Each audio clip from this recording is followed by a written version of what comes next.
Monday, April 4th. The Forbidden Fruit. Read Genesis 2:16 and 17. And it says, "And the Lord God commanded the man, saying, Of every tree of the garden you may freely eat, but of the tree of the knowledge of good and evil you shall not eat of it. For in the day that you eat thereof, you shall surely die." Also read Genesis 3:1-6 and John 8:44. Compare the words of God's commandment to Adam with the serpent's words to the woman. What are the differences between the speeches, and what is the meaning of these differences? Note the parallels between God's conversation with Adam, Genesis 2:16 and 17, and Eve's conversation with the serpent. It is as if the serpent has now replaced God and knows even better than he does. At first, he merely asked a question, implying that the woman had perhaps misunderstood God. But then Satan openly questioned God's intentions and even contradicted him. Satan's attack concerns two issues: death and the knowledge of good and evil. While God clearly and emphatically stated that their death would be certain, Genesis 2:17, Satan said that on the contrary, they wouldn't die, stating that humans were immortal, Genesis 3:4. While God forbade Adam to eat the fruit, Genesis 2:17, Satan encouraged them to eat the fruit because, by eating of it, they would be like God, Genesis 3:5. Satan's two arguments, immortality and being like God, convinced Eve to eat the fruit.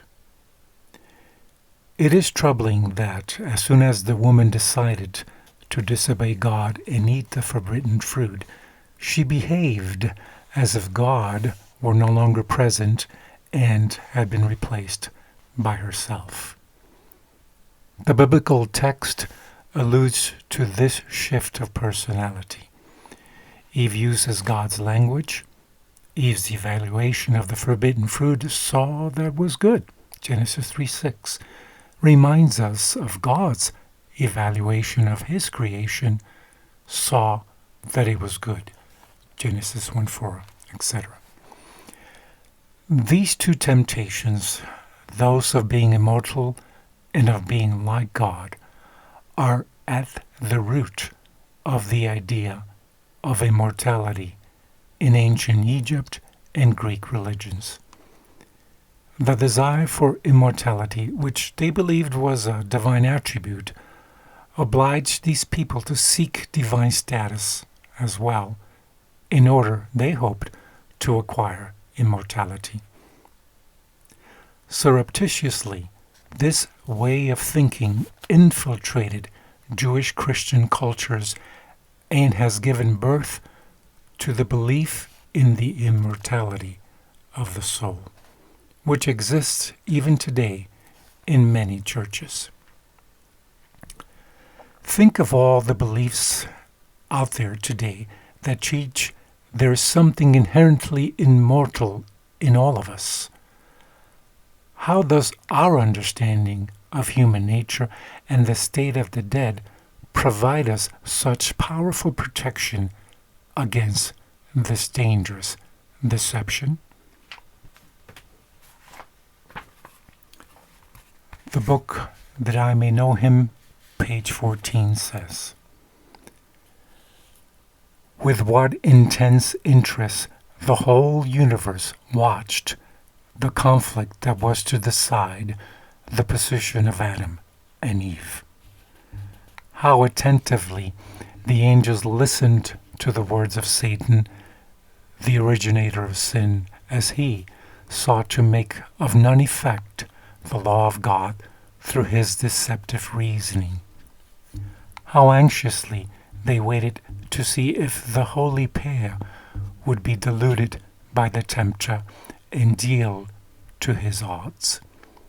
They asked themselves, will the holy pair transfer their faith and love from the Father and Son to Satan?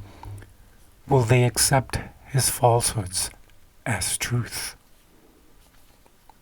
Adam and Eve persuaded themselves that in so small a matter as eating of the forbidden fruit, there could not result such terrible consequences as God had declared. But this small matter was sin, the transgression of God's immutable and holy law, and it opened the floodgates of death and untold woe upon our world. Let us not esteem sin as a trivial thing. That I may know him, page 14.